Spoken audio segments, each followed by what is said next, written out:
Salut à tous, aujourd'hui je vous parle d'un smartphone qui en a clairement sous le capot, le Realme GT 7T, un modèle qui mise sur la puissance, l'autonomie et un design bien soigné, le tout sans exploser le budget. Alors est-ce qu'il tient ses promesses? Réponse tout de suite. On attaque tout de suite avec ses caractéristiques techniques. Le Realme GT 7T embarque un écran AMOLED de 6,8 pouces en Full HD+, avec un taux de rafraîchissement de 120 Hz. À l'intérieur, on retrouve un processeur MediaTek Dimensity 8400, épaulé par 12 Go de mémoire vive LPDDR4X. Le stockage monte à 256 ou 512 Go en UFS 3.1, mais il n'est pas extensible. Il tourne sous Android 15 avec la surcouche Realme UI 3.0. On retrouve aussi une batterie de 7000 mAh, compatible avec la charge rapide 120 watts, un capteur d'empreinte sous l'écran, la connectivité 5G, le Wi-Fi 6, le Bluetooth 6.0, le tout est contenu dans un format bien équilibré avec des dimensions de 162,42 mm de hauteur, 75,97 mm de largeur, 8,88 mm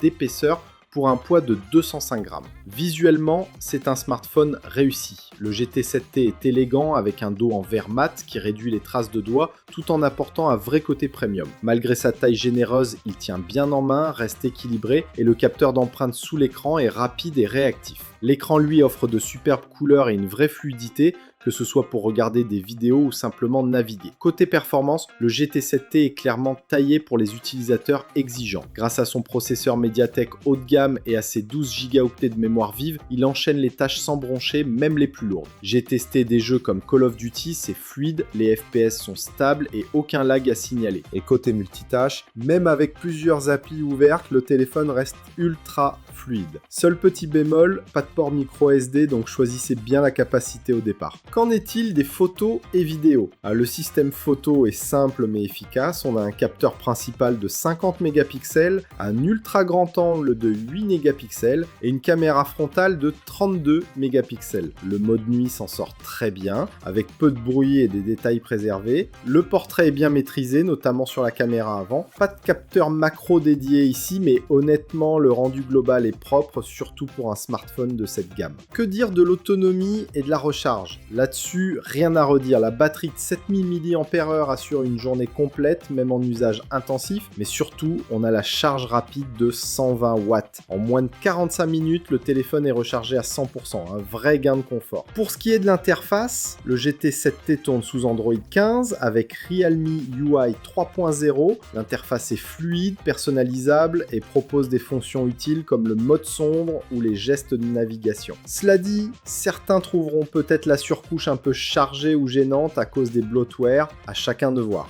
Alors, verdict, en résumé, le Realme GT 7T, c'est un smartphone solide, rapide, endurant, avec une très bonne qualité d'écran, une charge éclair et un design réussi. Il fait clairement le job pour les utilisateurs qui veulent de la puissance sans se ruiner. Alors, si vous cherchez un smartphone fiable, bien équipé et avec un bon rapport qualité-prix, c'est un excellent choix. Le lien est dans la description pour plus de détails sur le modèle et son prix. Voilà, j'espère que la vidéo vous a été utile. Pensez à liker, à vous abonner à la chaîne et dites-nous ce que vous pensez du GT 7T en commentaire. Et pour découvrir d'autres produits tech à bon prix, rendez-vous sur techandplay.com. Merci et à bientôt.